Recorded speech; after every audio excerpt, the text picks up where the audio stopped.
আসসালামু আলাইকুম। এখন শুনবেন সংবাদ শিরোনাম। রাজশাহী সহ ৩ জেলায় দ্বিতীয় দিনের মতো বন্ধ দূরপাল্লার বাস চলাচল। পাহাড়ে নারী নিপীড়ন বন্ধের দাবিতে খাগড়াছড়িতে সকাল সন্ধ্যা সড়ক অবরোধ। সুন্দরবন দাপিয়ে বেড়াচ্ছে অন্তত ২০টি দস্যু দল, নিজেরাই তৈরি করছে অস্ত্র ও গুলি। অর্থনৈতিক দৈন্যদশার কারণে তৎপরতা বেড়েছে দাবি কোস্টগার্ডের। বরিশালে ক্যান্সার আক্রান্তদের জন্য নেই আধুনিক চিকিৎসা, ঢাকায় ভরসা রোগীদের। খরচ বেশি হওয়ায় নিঃস্ব অধিকাংশ পরিবার। আসসালামু আলাইকুম। এতক্ষণ দেখছিলেন সংবাদ শিরোনাম, এখন দেখবেন বিস্তারিত। বাস মালিকদের ধর্মঘটে দ্বিতীয় দিনের মতো রাজশাহী, চাঁপাইনবাবগঞ্জ ও নাটোর থেকে বন্ধ দূরপাল্লার বাস চলাচল। সকাল থেকে ছেড়ে যায়নি এসব জেলা থেকে ঢাকা, চট্টগ্রাম সহ বিভিন্ন রুটের দূরপাল্লার কোনো বাস। চরম দুর্ভোগে পড়েছেন যাত্রীরা। ভেঙে ভেঙে গন্তব্যে যাচ্ছেন তারা, গুনতে হচ্ছে বাড়তি ভাড়া। এর আগে বৃহস্পতিবার রাতে হঠাৎ করেই কাউন্টার থেকে বাস বন্ধের ঘোষণা দেয় মালিকপক্ষ। সম্প্রতি বেতন বৃদ্ধির দাবিতে ধর্মঘট পালন করেন পরিবহন শ্রমিকরা। পরে ২৩ সেপ্টেম্বর ঢাকায় মালিকপক্ষ ও শ্রমিকদের বৈঠকে বেতন বাড়ানোর সিদ্ধান্ত নেওয়া হয়, যা ২৫ সেপ্টেম্বর থেকে কার্যকরের কথা ছিল। তবে হঠাৎ করেই শ্রমিকদের সেই নির্ধারিত বেতন দিতে দ্বিমত জানান মালিকরা। এরপরই ডাকা হয় ধর্মঘট। কি দিয়ে যাবো, একটু টেনশনে পড়ে গেলাম। এদের দাবি কি দাবি আছে না আছে সেটা তো আমরা জানি না। যে জায়গায় যাবো সেই জায়গায় টিকিট নাই এখন বর্তমানে। এই জায়গাতে সব গাঞ্জাম, টিকিট বন্ধ হয়ে গেছে। এখন তো যাওয়ার আমার খুব সমস্যা। মহাজন পক্ষ আর হলো কর্মচারী পক্ষ বেতন নিয়ে ঝামেলা হয়েছিল, তো মহাজনরা মেনে নিয়েছিল। পরে যখন ওরা গাড়ি টিপ মেরে এসেছে তখন বলে আমি গাড়ির বেতনও দিব না, আমি গাড়িও চালাবো না। পাহাড়ে নারী নিপীড়ন বন্ধ ও জড়িতদের শাস্তির দাবিতে খাগড়াছড়িতে যুগ্ম ছাত্র জনতার ব্যানারে চলছে সকাল সন্ধ্যা সড়ক অবরোধ। ভোর ৬টা থেকেই সদরের Changi bridge, Changi square, Mahajanpara সহ বেশ কিছু স্থানে টায়ার জ্বালিয়ে ও গাছের গুঁড়ি ফেলে সড়ক অবরোধ করা হয়। সবকটি সড়ক বন্ধ করে দেয় যুগ্ম ছাত্র জনতা। এতে আটকা পড়েছে ঢাকা সহ বিভিন্ন স্থান থেকে ছেড়ে আসা খাগড়াছড়িগামী নৈশ কোচ। অবরোধের কারণে শহর থেকে ছেড়ে যায়নি দূরপাল্লার বাস, বন্ধ রয়েছে অভ্যন্তরীণ রুটে যান চলাচল। অপ্রীতিকর পরিস্থিতি এড়াতে শহরের বিভিন্ন স্থানে অতিরিক্ত পুলিশ মোতায়েন করা হয়েছে। এর আগে গত মঙ্গলবার রাতে জেলা সদরের সিঙ্গিনালা এলাকায় এক মারমা শিক্ষার্থীকে ধর্ষণের অভিযোগে গত কয়েকদিন ধরেই নানা কর্মসূচি পালন করছে যুগ্ম ছাত্র জনতা। শহরের ভিতর অভ্যন্তরে আইন শৃঙ্খলা পরিস্থিতি স্বাভাবিক রয়েছে। আমাদের অতিরিক্ত পিকেট পার্টি এবং মোবাইল টিম কাজ করছে। এখন তো সাদেক এসে পড়েছে, আমাদের রিসোর্টও বুকিং আছে, কিন্তু আমরা যেতে পারতেছি না। আমরা তো আইসে চরম ভোগান্তিতে আছি। আমরা হোটেল, রিসোর্ট সব কিছু বুক করা আছে। আমাদের জন্য খুবই ভোগান্তি, খুবই কষ্টকর। আমরা একদিন যদি কাজ করতে না পারি, দ্বিতীয় দিন আমাদের জন্য খাওয়া দাওয়া, ফ্যামিলি চালানো খুবই কষ্ট আমাদের জন্য। আন্দোলনকারীরা কি কি দাবি তুলে ধরছেন, অবরোধের কারণে সড়কের পরিস্থিতি কেমন দেখছেন, সে বিষয়েও জানাবেন। বিক্ষোভকারীরা পাহাড়ে নারী নিপীড়ন বন্ধ এবং পাহাড়ে নারীদের নিরাপত্তা নিশ্চিত করার দাবি জানিয়েছেন। একই সাথে তারা বলছেন যে পাহাড়ে নারী নিপীড়ন বন্ধের পাশাপাশি এই নিপীড়নের ঘটনায় যারা জড়িত তাদেরকে শাস্তির আওতায় আনার একটি দাবি জানিয়েছেন। এবং এই দাবির প্রেক্ষিতে তারা গত বুধবার থেকে কর্মসূচি পালন করেছে। সেই কর্মসূচির ঘিরে আজকে শনিবার দ্বিতীয় দফায় যুগ্ম পাহাড়ি ছাত্র জনতার ব্যানারে সকাল সন্ধ্যা অবরোধ চলছে। সে অবরোধের কারণে খাগড়াছড়ি একেবারে স্থবিরতা আমরা দেখতে পাচ্ছি, অর্থাৎ সড়কে কোনো যানবাহন নেই। দূরপাল্লা এবং আভ্যন্তরীণ সড়কে সব ধরনের যানবাহন বন্ধ রয়েছে। পাশাপাশি আমরা দেখেছি যে অবরোধ সমর্থনে পাহাড়ি ছাত্র জনতার সুন্দরবনের মধ্যে নিজেরাই আগ্নেয়াস্ত্র ও গুলি তৈরি করছে বনদস্যুরা।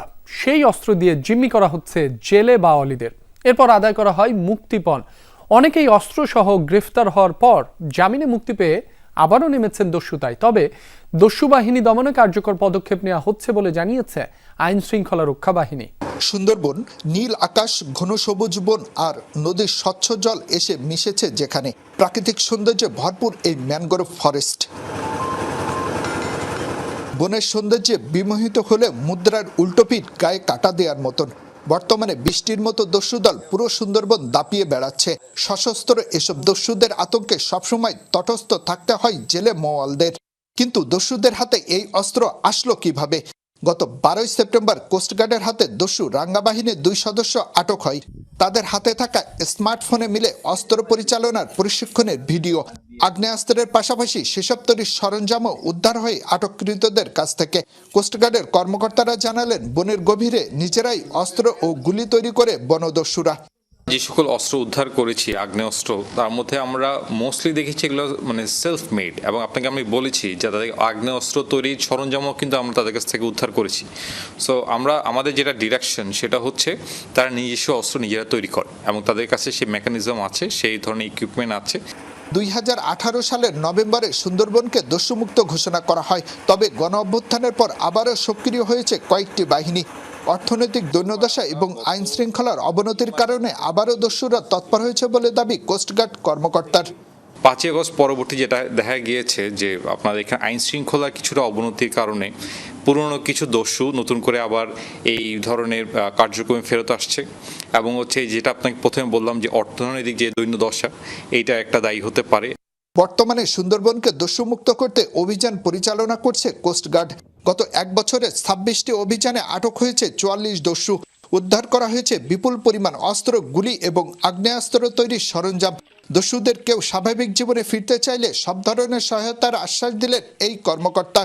যারা এই ধরনের কার্যক্রমে লিপ্ত হবে তাদেরকে আমরা গভীরভাবে পর্যবেক্ষণ করছি, এবং তার বর্তমানে কোণঠাসা অবস্থায় আছে। এই দস্যুরা যদি সাধারণ জীবনে ফিরতে চায় তাহলে কোস্টগার্ড তাদের প্রথম বন্ধু হিসেবে কাজ করবে, এবং তাদেরকে স্বাভাবিক জীবনে ফিরে যাওয়ার জন্য যতটুকু সম্ভব যা কিছু করার, আইনি বিষয়ে বলেন, তারপর অর্থনৈতিক বিষয়ে বলেন, চাকরির বিষয়ে বলেন, আমরা সর্বাত্মক সহযোগিতা করব। বাস মালিকদের ধর্মঘটে দ্বিতীয় দিনের মতো রাজশাহী, চাঁপাইনবাবগঞ্জ ও নাটোর থেকে বন্ধ রয়েছে দূরপাল্লার বাস চলাচল। একটু আগে আমি খোঁজ নিয়েছি, রাজশাহীর যারা বাস মালিক রয়েছে তারা শ্রমিকদের সাথে বসেছে এবং সেখানে আলোচনা চলছে এমনটি জানতে পেরেছি, এবং ঢাকাতেও কিন্তু আলোচনা চলছে। এখন পর্যন্ত ফলপ্রসূ কোনো সমাধান কিন্তু হয়নি। সে কারণে সকাল থেকে আমি যেমনটি দেখছি, রাজশাহীর যে শিরোইল ঢাকা বাস স্ট্যান্ড রয়েছে, এই শিরোইল ঢাকা বাস স্ট্যান্ডে সকাল থেকেই যে ঢাকাগামী যে বাসগুলো রয়েছে, শ্রমিকদের বেতন বৃদ্ধির ইস্যুকে কেন্দ্র করে সেগুলো বন্ধ রয়েছে। চাঁপাইনবাবগঞ্জ, রাজশাহী এবং নাটোর থেকে যে ঢাকাগামী যে বাসগুলো রয়েছে সেগুলো, এবং পূর্ব ঘোষণা ছাড়াই টানা 2 দিন কিন্তু বাস বন্ধ থাকায় ব্যাপক ভোগান্তিতে পড়েছে মানুষ। শুধুমাত্র একতার যে ট্রান্সপোর্ট, সেই বাসটি বাদে এই শিরোইল বাস স্ট্যান্ডে আমি যতটুকু দেখছি যে এভারগ্রিন, হানিফ এন্টারপ্রাইজ, দেশ ট্রাভেলস, গ্রামীণ এবং ন্যাশনাল ট্রাভেলস, শ্যামলী থেকে শুরু করে ঢাকায় যে ঢাকার কোচগুলো রয়েছে, সেই কোচগুলো সবই বন্ধ থাকায় মানুষজন ব্যাপক ভোগান্তিতে পড়েছে। এবং যারা খুবই জরুরিভাবে যাচ্ছেন তারা ট্রেনে যাওয়ার চেষ্টা করছেন, এবং এই অগ্রিম টিকিট যারা কেটে রেখেছিল তারা আসলে টিকিট না টাকা ফেরত না পাওয়ায় তারাও ক্ষোভ জানিয়েছেন। এবং গত কয়েকদিন থেকেও এই যে টানা যে এই বাস বন্ধ থাকায় মানুষ কিন্তু ব্যাপক ভোগান্তিতে পড়েছেন। এখন পর্যন্ত মালিক শ্রমিকদের দেশের দক্ষিণাঞ্চলীয় বিভাগ বরিশালে বেড়েই চলেছে দুরারোগ্য ক্যান্সার। জেলা হাসপাতালগুলোয় উন্নত চিকিৎসা না থাকায় অনেকেই ছুটছেন রাজধানীতে, সামর্থ্যবানরা যাচ্ছেন বিদেশে। তবে ব্যয়বহুল হওয়ায় পথে বসেছে বহু পরিবার। সমাজসেবা অধিদপ্তরের দেয়া নামমাত্র অনুদানের জন্য পোড়াতে হয় বহু কাঠখড়।